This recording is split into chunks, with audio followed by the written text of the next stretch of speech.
Alright, hell yeah. So the other day, I made a video on this side surf, and I don't even know what the video is on, and I'm probably wrong about what I was even talking about.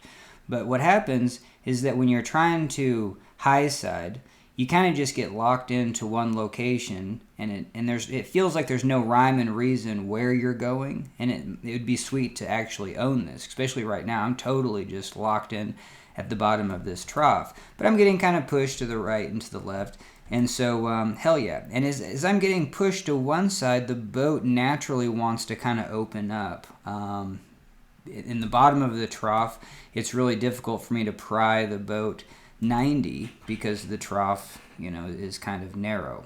All right, so hell yeah. But in this video, we're gonna be looking at, like what can start momentum. So even up over here, the nose of the boat is up over here. I can jump to this nose. So that's one thing that I would like to practice. Now, I don't have access to a wave like this, but it's just like, hey, I'm gonna try to build these fundamentals even on a smaller wave. If my boat's out at the shoulder, and then let's take a look at that, because if I am over onto this corner, then I can get my... All right, so hell yeah. So if I jumped up onto this pile, two things are going to happen. The boat might actually square up and tee up a little bit more, and then also it's going to drive its way down. Just the other clip the other day, if I post this 1 second, shows that if we are up here, we can, and get to the back of the boat, we can really surf the boat. And so hell yeah. So now and again, we go back and forth. So we went this way, and now I'm gonna, go back up here. And so I can be jumping up into this top part, and that can accentuate this drive back in. And I'm literally not doing anything, and we're still, and then so here's, this move actually did something. So when we throw this pry, we were actually able to generate, so let's take a look at that pry. So we're going to come in and we're going to take a pry. Perfect. Now we just moved a bunch of the boat up into this pile. And that means that also the boat's gonna, and then so if I do this pry, I also want to be jumping to the top part. And so I think that's kind of the take home, is like in these waves, when you're just side surfing in this trough, you're at the lowest point. So maybe getting your boat to the edge and finding a piece of it on the edge and then trying to jump to that piece. Hell yeah. And so right here, we do jump a little bit towards that high side. And I'm thinking I'm just jumping towards that high side because I want to get away from where this is going to bite. That's also just from my intuition and surfing, especially when spinning. This part's going to bite, and I want to be jumping, just jumping forward. Hell yeah.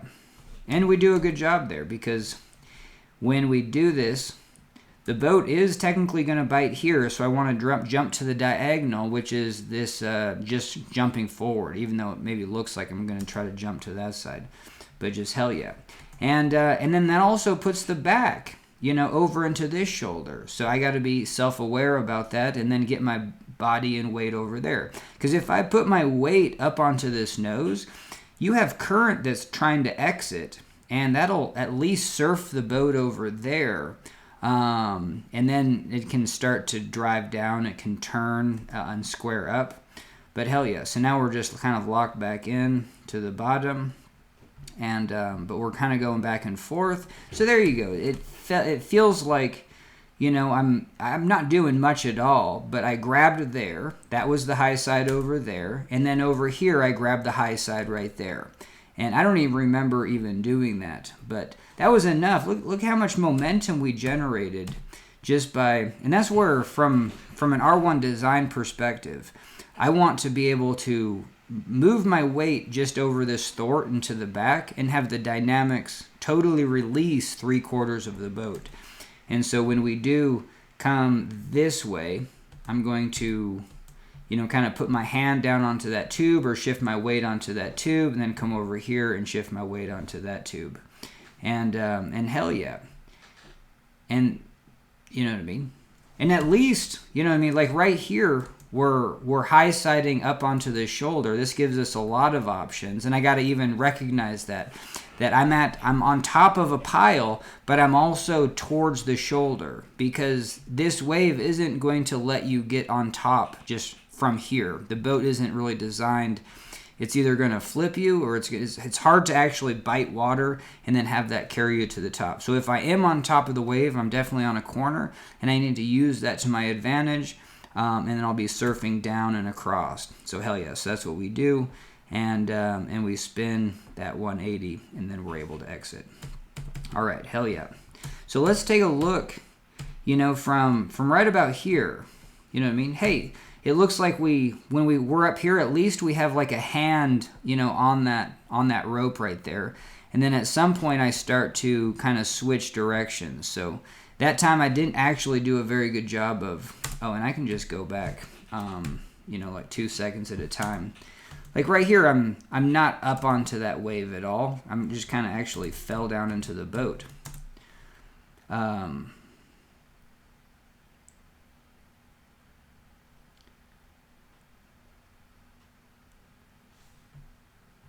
Oh, hell no. Yeah, I think we just went 15 seconds back, but sorry about that. I forget I'm looking at this on YouTube. All right, hell yeah. And then, yeah, so after that pry, this is where I think I start shifting my weight just a little bit. Right there, get towards the back. Right there, get towards the front. Hell yeah. And like I said, I'm actually not working on that in this video. I'm just trying to notice what you could do to get kind of that swing set effect to get momentum in and out of this hole. All right, hell yeah. Thanks for joining me. Booyah.